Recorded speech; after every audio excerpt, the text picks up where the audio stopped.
All right, welcome to Supervision. This is an ongoing series that I've created. My name is Robert Farrow. I'm a licensed professional counselor supervisor in the state of Texas, and I am doing these videos for my LPC associates that I am supervising. If you are one of them, great. I probably asked you to watch this and made it a part of an assignment that we're working on developing your skills. If you are not one of my supervisees, then you're welcome to watch and hopefully glean any information you like. Some of this is coming directly from resources that I have, but a lot of what I discuss in these videos comes straight from my experience as an LPC. So in this session we are discussing progress notes and looking at some of the importance of it and two different kinds that I have experience with myself, and I prefer to use them as well. So documentation, what's the purpose of it? Why do we have to write down what we do? Well, we're creating a record, and it is a legal document about the client. Specifically, we're looking at key elements that you're going to be writing down, client statements, their story basically, any psychiatric history or psychological and sociological history that goes along with it, their chief complaints. Trust me, they wouldn't be coming to you for counseling and therapy if they didn't have a reason. That's their chief complaint. That's why they want help. Also, you're going to be documenting the signs and symptoms. Okay, now the difference between that is a sign is what you can see, a symptom is what they report, what they feel. Those two things are very important. We have to remember, as an LPC associate, you have entered into the healthcare world. You are now a member of a healthcare providing team. Okay, that team consists of you. It also includes social workers, nurses, psychiatrists, that can be either medical doctors or ODs. It may also include psychologists that have either the PhD, the EDD, or a PsyD educational background. Guys, we're just one member, one cog of a big machine. So your documentation is to be thought of the same way. It's one component to a much larger apparatus. So we're also documenting the rationale for treatment. Why are we doing treatment? What's the purpose of it? What are you trying to accomplish? The planning of the treatment. How are you going to get them from point A to point B? We're going to be looking at goals that the client may set and goals that you may elaborate on to help them get there. Also going to be documenting progress. If you don't document the progress on what they've accomplished, how can you show that they've accomplished anything? That's a big problem with insurance. And if you're at a facility that has them for residential or more long-term, or if you're in private practice, then you will have to show progress. If they are not progressing, then you have to ask yourself ethically, are you helping them? Also, looking at that, at what point in time is it appropriate to terminate the sessions? When is it appropriate to finish their counseling with you? It is inappropriate and unethical to keep a person on services long after they don't need them. If they don't need you, then let them go.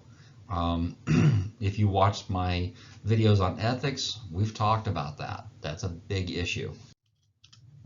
All right, so two basic types. I'm going to be talking about the SOAP note and the DAP note. Now, SOAP stands for Subjective Objective Assessment and Plan.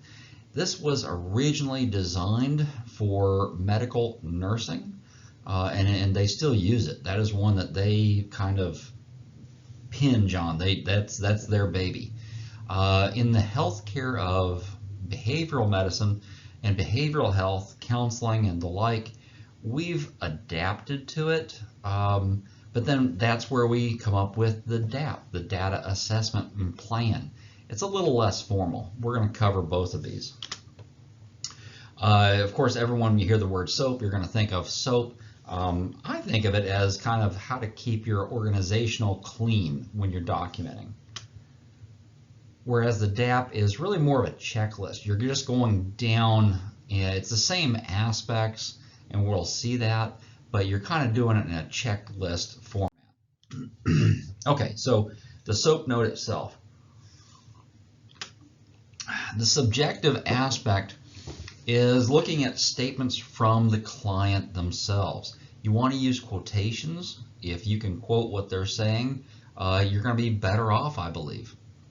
Now, at the same time, I have been talked to when I was in other facilities before I went private practice about some statements that they were saying, why I would put quotations about their use of vocabulary and colorful metaphors that were derogatory.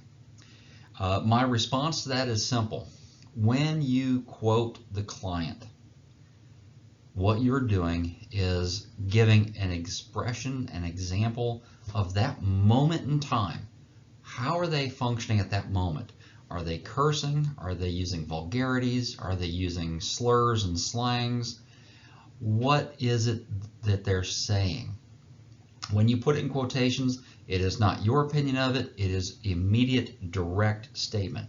When a reader looks at that, they can say, oh, I see they said, X, Y, and Z. They may have been very angry and hostile at the time, especially if you follow up and document that the person was also spitting at you and kicking at you. Okay, see, what we're doing here is we're putting what they're saying and we're going to compare it with what they're doing. So what they're saying is also going to be looking at their perceptions of what's happening, their symptoms. One of the things you want to document very carefully is onset of symptoms. When did things begin? Okay.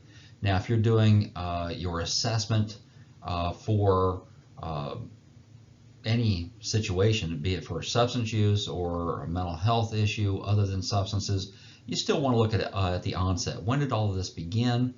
How long has it lasted? What's the duration of it? How long does it, when it onsets from, let's say it's been starting since age 10 and they're now 30, okay, so we got 20 years of history. How often does it happen? The frequency.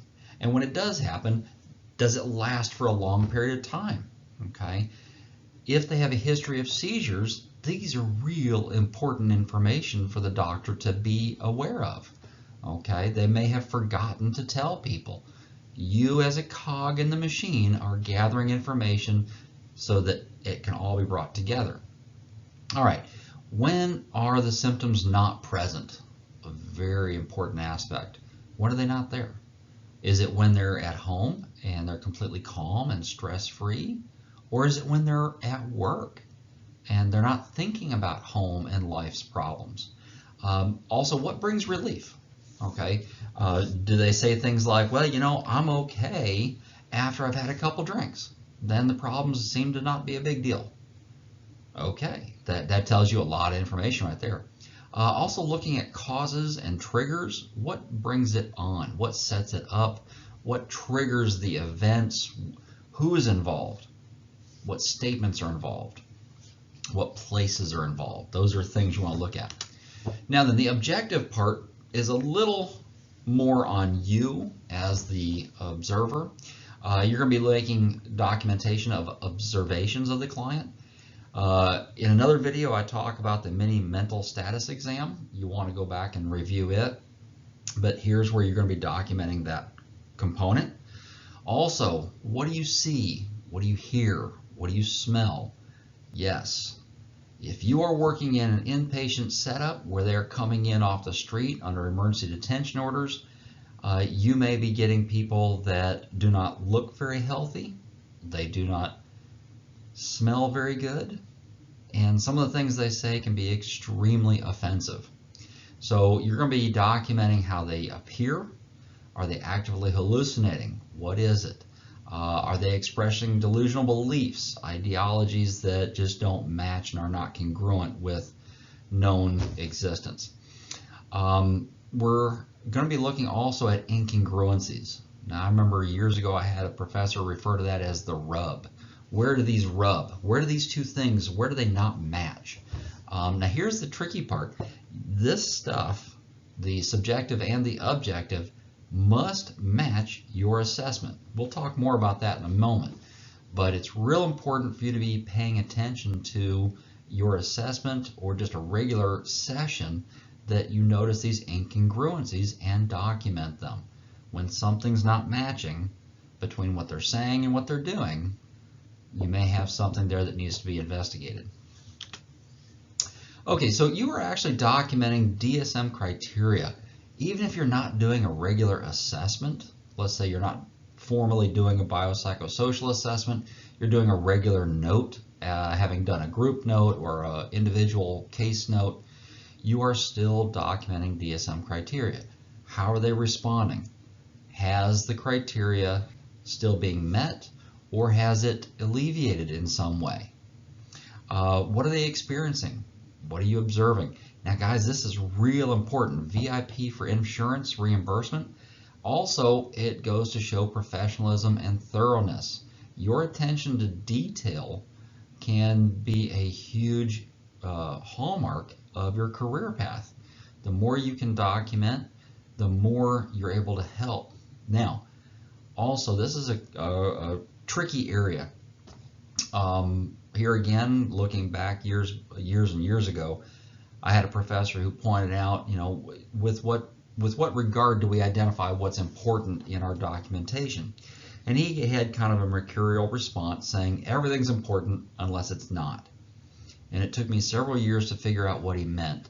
It takes experience and time in the profession to figure out, okay, this is an important piece of information versus something is not as important. And it's something you have to get a feel for. I wish I could just say, you'll know what it is, but in time you will. And that's the only way I can put it. All right, so the assessment. Here's really more of me. This is nothing that I can actually say comes from any documentation that I've seen or research that I've seen. This is my experience from my years of practice and the way I was taught. You want to follow what I refer to as a rule of fifths. In other words, your assessment should be no longer than 1/5 the length of the first half of the note. So in other words, if we add up the subjective with the objective, your assessment should be no longer than 1/5 of that in basic size. In other words, it's kind of a mathematical formula here. Your subjective and the objective can equal the assessment in material, but not in size. So they said this, I saw this, it's meeting the possible DSM criteria. Here's what it is. Here's what I think I have. So, if you make a statement in the assessment, then there better be evidence in the subjective or the objective segments to back up that statement.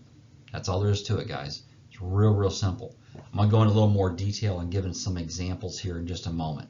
This is, after all your education and time, when it comes down to documentation, your assessment's not as important as the subjective and the objective.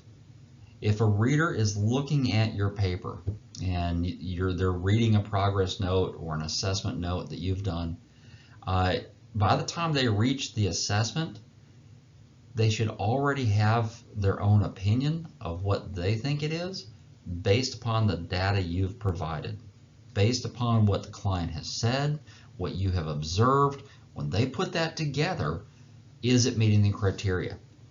So by the time someone reads your document and they get to the assessment part, they should be like, yep, I agree with that. Okay, yes, I see that. Yes, that matches. Oh, yeah, that matches what was said earlier. They should be comparable. They should add up. So therefore, your assessment does not need to be a huge paragraph. It's actually quite short, and it's very cut and dried by the time you get to that point. You've already given all the information they need. You just need to then say, here's what I think I have going on. Now, the assessment itself is going to consist of some specific areas that really need to be in there. The first one would be under appearance. What do they look like? Are they disheveled? unkempt, bizarre in appearance, average appearance? Are they dirty? Are they perspiring and sweaty? Are they soiled and covered in dirt or grass stains? What is going on? Okay, I had one years ago who presented and was covered in oil stains. Turns out, I found out from the fire department that they had to pull him out from under a vehicle. He wedged himself up under it. It happens, and it's like, okay, that was fascinating. Also, you want to look at body odor. Okay, in that example I gave, the gentleman smelled horrible. He reeked of gasoline. Some of the other things would be unremarkable, odoriferous, strong, soapy. Let's say they just got out of the bath. That's a huge indicator, guys. If they're doing their hygiene well and they smell soapy, hey, something's going on there. If they're actively having mental health issues and yet they're doing their assisted daily living activities, they're showering, they're grooming, something's up with that. Or are they heavily perfumed?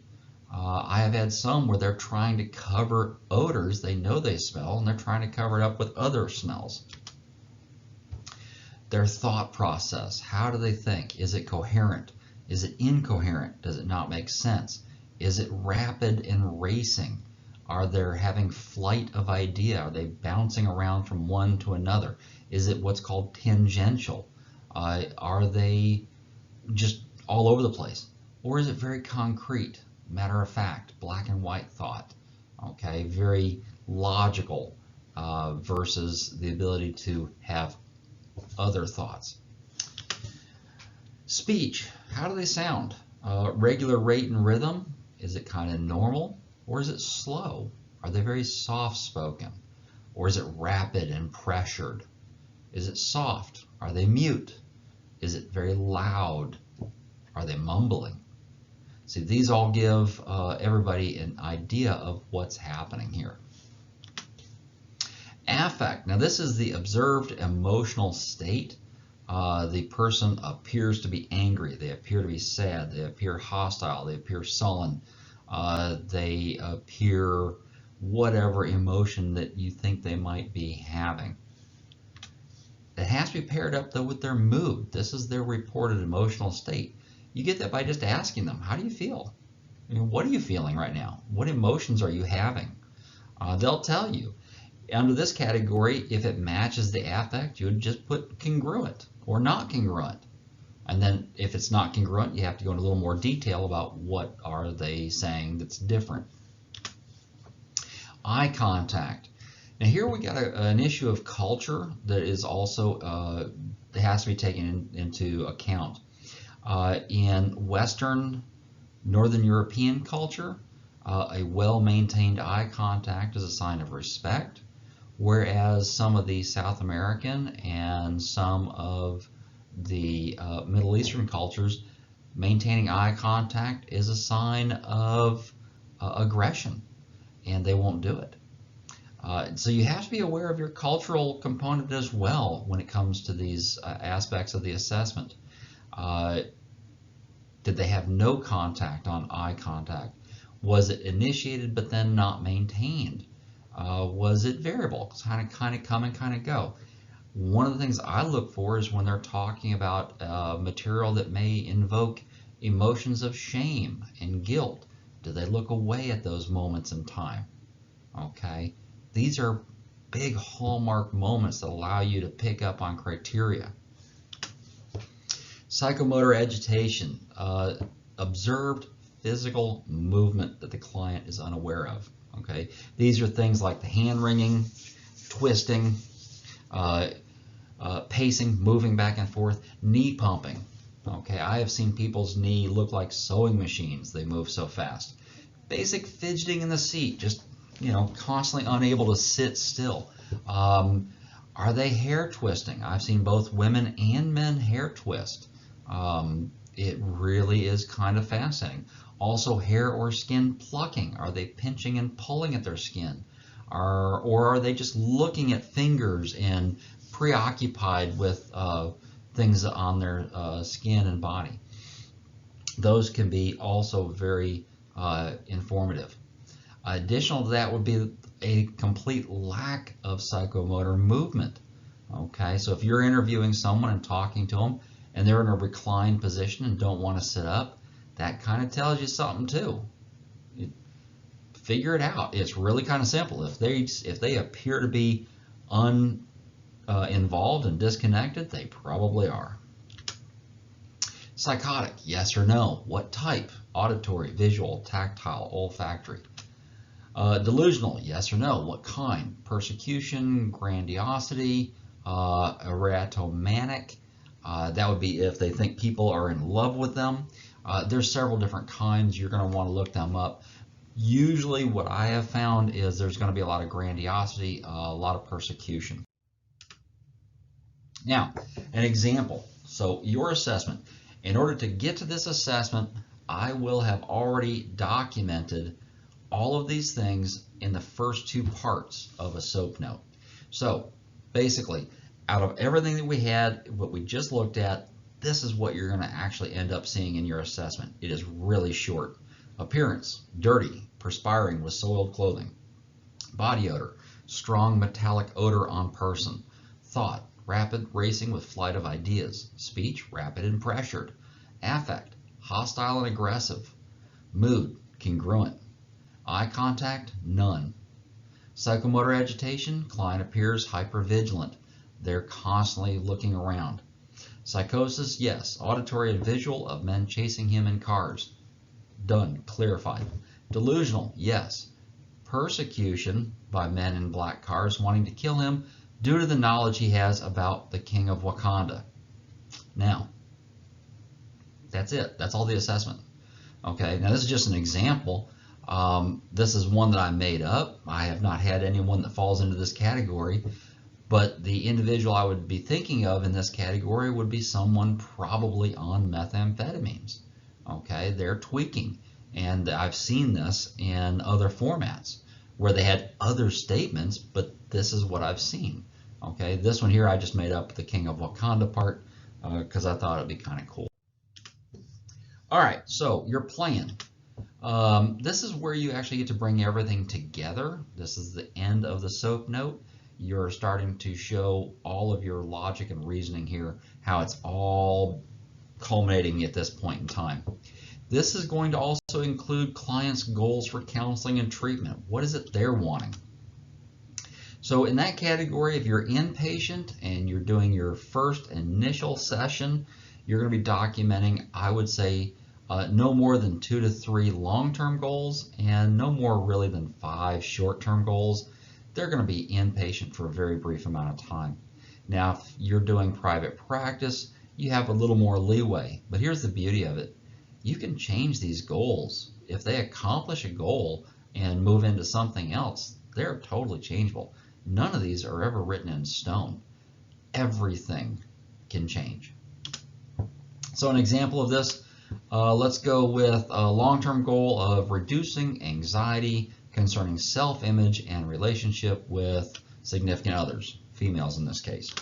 A short-term goal for that would be client will participate in session and process experiences with anxious relationships. Short-term goal number 2, client will practice 2 to 3 new coping skills to reduce anxiety. These could include breathing, meditation, and something else that you may pick out. A short-term goal number 3, client will develop a therapeutic alliance with the counselor to increase self-disclosure and participation. If you're functioning, as most of my supervisees are, in an inpatient environment, then that's going to be kind of a key element. Developing that trust is very important. Getting them to participate is a huge deal. Now, another aspect of your plan that you can document at the end, this would be more for your regular progress note as opposed to an intake assessment note. Benefits and interventions, this is basically what's saying, what will you do for the client? Next session, client will benefit from, and fill in the blank. What do you think they need? Where do they need to go? Next session, client will review homework that was assigned and process it, may discuss it. I use this one quite often myself. Almost every week or every other week, I'll assign someone homework so that they can functionally, actively work on a daily basis what we have been discussing. Also, next session, counselor will provide education on.